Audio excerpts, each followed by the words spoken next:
सामना करने के बाद अपने पूर्वजों की उस धरोहर के सामने खड़ी थी जिसे उन्होंने वर्षों पहले त्याग दिया था। एक अनजान औरत जिसे नागमणि हासिल करने की इतनी तलब थी। क्या ये औरत बनेगी शिवान्या की राह में रोड़ा? देखिए आगे।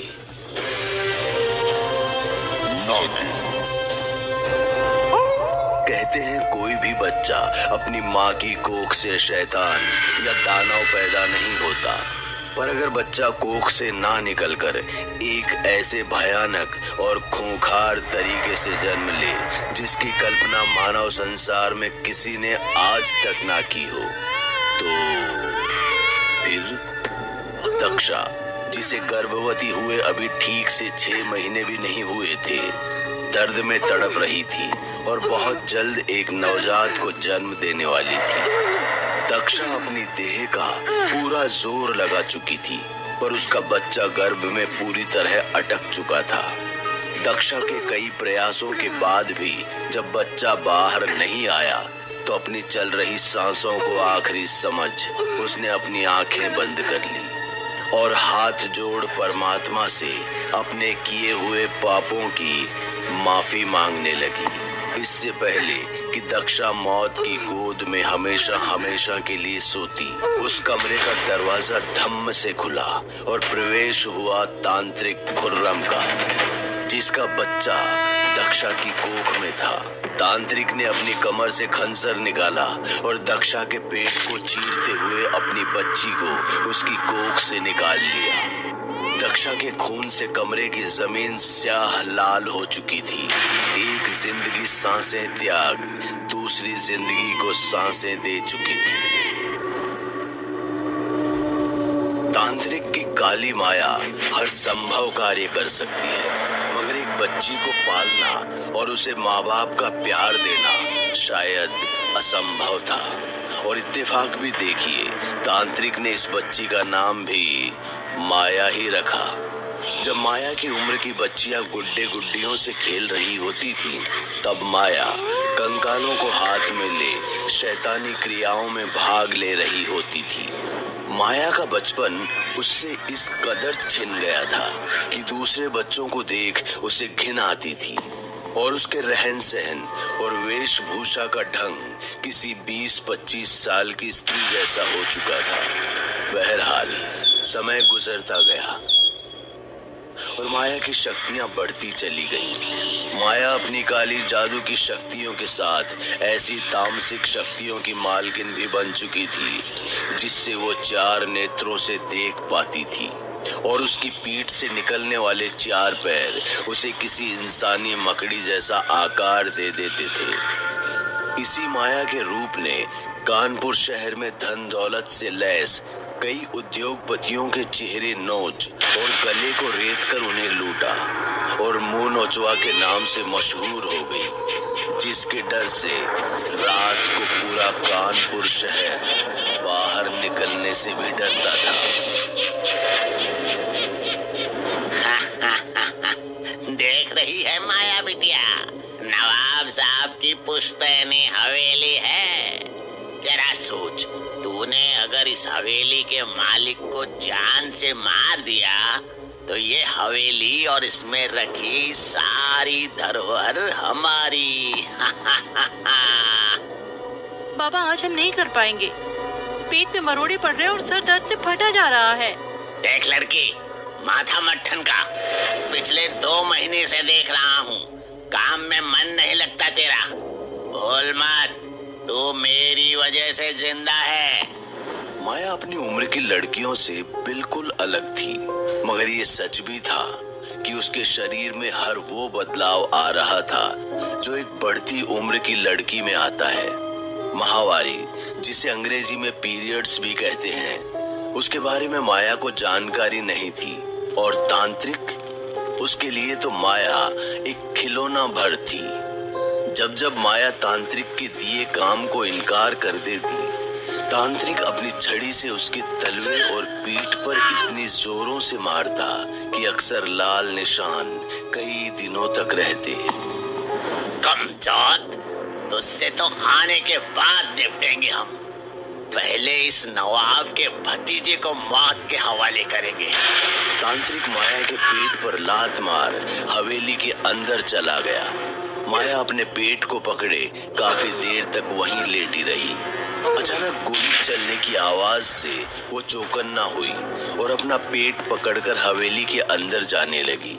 हवेली में पहुंचते ही उसने देखा कि तांत्रिक पीठ के बल सीने पर हाथ रखे मर चुका था और उसकी छाती से खून बहता चला जा रहा था। तांत्रिक के ठीक सामने एक आदमी हाथ में दुनाली बंदूक और पैरों में चमड़े के जूते पहने खड़ा था। माया के लिए कुछ भी समझ पाना असंभव था और माहवारी की कमजोरी के चलते वो बेहोश होकर गिर पड़ी। माया को जब होश आया तो उसने पाया कि वो एक नर्म बिस्तर और कंबल की गर्म ओट में थी। उसके पेट पर एक हॉट बैग रखा हुआ था। उठने की जरूरत नहीं है, लेटी रहो और परेशान मत हो, तुम यहाँ महफूज हो। तुमने तांत्रिक को मार डाला, जानते हो कौन था वो? मुझे नहीं पता वो तुम्हारा क्या लगता था, मगर मेरे लिए वो मेरी बहन और उसके बच्चों का कातिल था और न जाने कितने मासूमों का। जो आदमी एक लाचार बच्ची पर हाथ उठाए उसे कोई हक नहीं है इस दुनिया में रहने का। और आखिर क्या लगता है वो तुम्हारा? वो आदमी मेरा बाप था, पर बाप होने का फर्ज उसने आज तक। मेरा पैर। तुम अभी आराम करो, कल जो भी तुम्हारा फैसला होगा वो मुझे मंजूर होगा। और कुछ भी खाने का मन करे तो बता देना। इन दिनों ऐसे मन मचलता है। एक आखिरी बात, पाप पैदा करने से नहीं, ख्याल रखने से बनता है। किसी अनजान का उसके प्रति ममता जगाना और इस तरह ख्याल रखने के भाव ने उसका मन मोह लिया और उसने उसी वक्त फैसला किया कि इस व्यक्ति के लिए वो दुनिया में किसी से भी लड़ जाएगी। अगले दिन जब माया ने उस व्यक्ति को अपना फैसला सुनाया तो उसने माया को गले लगाते हुए कहा, माया, मेरा नाम मल्हार है, पर आज से तुम चाहो तो मुझे अपना पिता मान सकती हो। क्या मैं आपको मल्हार बाबा कह सकती हूँ? बेशक, क्यों नहीं। और आखिरकार दो अधूरे लोगों को वो मिला जिसकी उन्हें सबसे ज्यादा जरूरत थी। मल्हार को अपनी बेटी और माया को एक पिता। मल्हार ने माया को वो प्यार दिया, शिक्षा और ज्ञान दिया जिसकी उसे सख्त जरूरत थी। माया अक्सर दिन में अपने बाबा के साथ गार्डन में खेलती, लिविंग रूम में पढ़ती और रात को बाबा से नागमणि की कहानियां सुनकर सो जाती। माया अक्सर मल्हार से पूछती कि क्या सच में ऐसी नागमणि है जो किसी भी व्यक्ति को अजय और जिंदा कर सकती है। तो मल्हार उसका सिर्फ एक ही जवाब देता, कुछ कहानियां हकीकत ना ही हो तो अच्छा। देखते ही देखते 9 साल गुजर गए और माया समय के साथ अब एक जवान और खूबसूरत युवती में तब्दील हो चुकी थी, जिसे गली मोहल्ले में जाते देख लड़कों की सांसें थम जाती। मगर माया के लिए उसकी दुनिया सिर्फ उसके मल्हार बाबा के इर्द गिर्द घूमती। एक शाम जब माया अपने घर पहुंची तो उसने देखा कि हवेली में सब बिखरा पड़ा है। दीवार पर लगी पेंटिंग से लेकर लिविंग रूम में पड़ा चांदी का गमला सब गायब था और मल्हार बाबा के कमरे की ओर जाने वाली सीढ़ियों पर गीली मिट्टी से सने जूते के निशान थे। माया जब कमरे में पहुंची तो उसने कुछ ऐसा देखा जिसे देख वो घुटनों के बल बैठ रोने बिलखने लगी। मल्हार अपने बिस्तर पर मरा पड़ा था और उसके सीने में एक छुरी घुसी हुई थी। माया ने नजर घुमाई तो पाया कि कमरे में तिजोरी भी खुली पड़ी थी और सारे गहने जेवरात चोरी हो चुके थे। मल्हार के पितृ प्रेम, जिसने माया को काले जादू की दुनिया से दूर एक मानवता से भरी प्यारी जिंदगी जीने की उम्मीद दी थी, अब वो इस दुनिया से दूर किसी दूसरी दुनिया में जा चुका था। माया का गुस्सा हर मर्यादा और सीमा को इस कदर लांघ चुका था कि उसे बदले के सिवा कुछ नहीं दिख रहा था।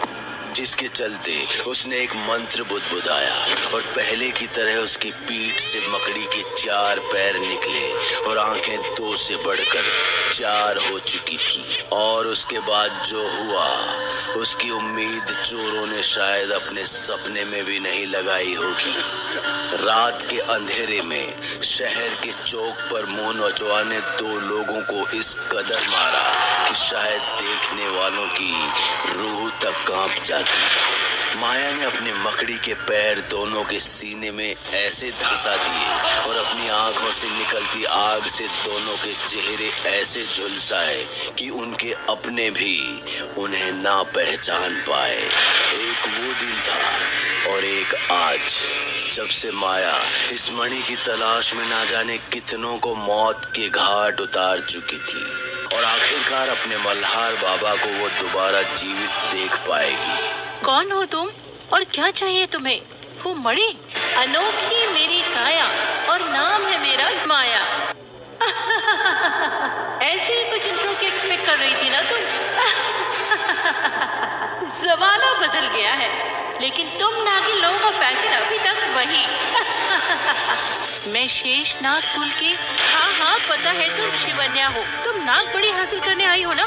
बिना तुम्हारे रक्त के इस नाग लोक का द्वार खुलेगा नहीं, वगैरह वगैरह वगैरह सब पता है मुझे। तुम ये सब कैसे जानती हो?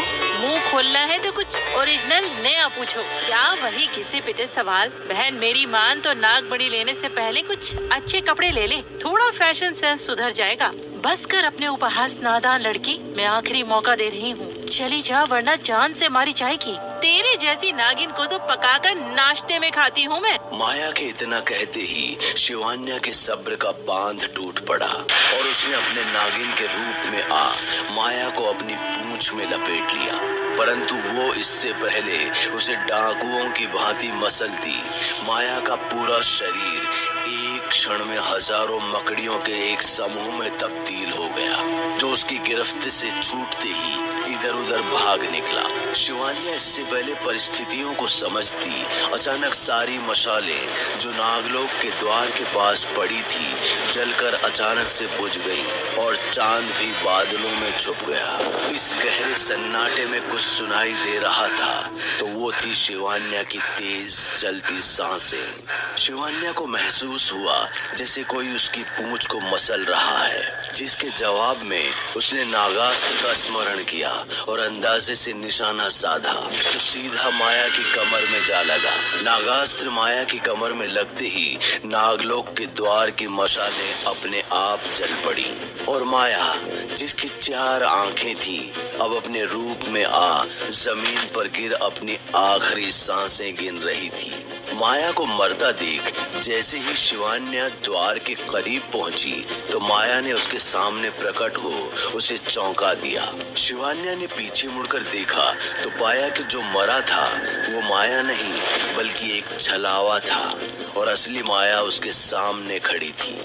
माया के 3 रूप एक एक कर शिवान्या को हर दिशा से घेर चुके थे और उसकी बदहाली पर जोर जोर से हंस रहे थे। पहली बार शिवान्या की आंखों में मौत का डर था और मौके की नजाकत का फायदा उठाते हुए माया ने शिवान्या के सीने में उसी के नागास्त्र को आर पार उतार दिया। अब तुम्हारे रक्त से नागलोक का द्वार खोलते हैं। अफसोस, मेरे प्लान में तुम्हारा काम यहीं तक था। अब तुम हमेशा हमेशा के लिए सो सकती हो। इतना कहे माया ने शिवान्या को उसके बालों से उठा नागलोक के द्वार से कुछ दूर बहती नदी में मरने के लिए फेंक दिया। आखिरकार माया की सालों की तलाश समाप्त हुई। नागलोक में प्रवेश करते ही वो मंत्र मुग्ध हो चुकी थी। चांद की सुंदर लालिमा, खुला आसमान और शीशे से साफ नीर के बहते झरने जिसमें तारों की छवि मोतियों के समान चमक रही हो। इसी सुंदरता के पीछे झरने के भीतर उसे हरे पन्ने सा चमकता एक पत्थर दिखा जिसकी चमक कोहरे को भी चीर कर बाहर आ रही थी। नाग बड़ी। एक बूढ़ा शास्त्री नदी किनारे अपने भोजन के लिए नदी से पानी लेने आया ही था कि अचानक उसे शिवान्या का मूर्छित शरीर नदी में बहता दिखाई दिया। इससे पहले कि वो कुछ सोचता और समझता, नीलवंती यक्षिणी भी वहीं अवतरित हुई, जिसे देख शास्त्री ने कहा, नाविका तुम? क्या माया नागमणि की बदौलत अपने मल्हार बाबा को जीवित कर पाएगी? आखिर क्यों इतने सालों बाद नीलवंती यक्षिणी उसी राजू से मिलने आई जिसने उस रात नीलवंती की तपस्या भंग की थी? और क्या यही शिवान्या का अंत है? इन सभी सवालों के जवाब मिलेंगे अगले भाग में। तब तक देखते रहिए